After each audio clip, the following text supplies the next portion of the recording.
অনেক দিন আগের কথা। নন্দপুর গ্রামে বাস করত এক কৃষক ও তার দুই বউ।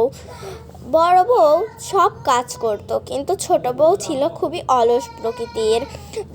কৃষক তার বড় বউকেই বেশি ভালোবাসতো। সব বড় বউ, ও বড় বউ, কই গেলা সব? কই সব? সবাই উঠানে আসো। তুমি শহর থেকে চলে এসেছো?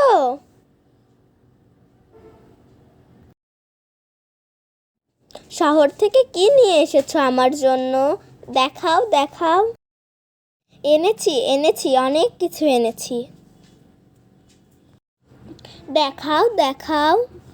বউ, ছোটু, ও তো খুব ক্লান্ত হয়ে গেছে, আগে চোখে মুখে পানি দিয়ে বসুক। ছোট বউ, না না, দেখাও আগে। কৃষক, আচ্ছা ছোট বউ, এই দেখো তোমার জন্য কত সাজার জিনিস এনেছি, আর শাড়ি এনেছি, এই নাও। আর বড় বউ, এই নাও তোমার শাড়ি। বড় বউ, বড় বউ তাও খুশি মনে ওই কম দামি শাড়ি নিয়েই। ছোট বউ খুবই অলস প্রকৃতির ছিল, তাই তাদের বাসায় বেশিরভাগ সময়ই ঝগড়া ঝামেলা লেগে থাকতো।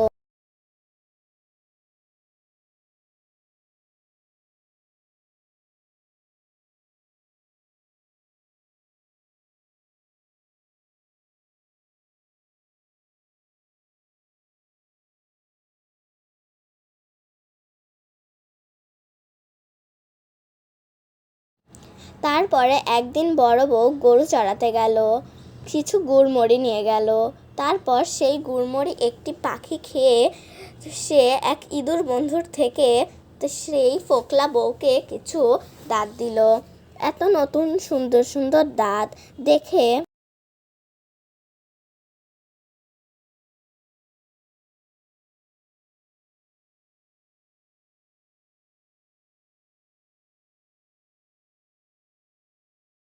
সেই দাঁত দেখে সবাই খুশি হয়ে গেল, এবং কৃষকও তাকে মেনে নিল।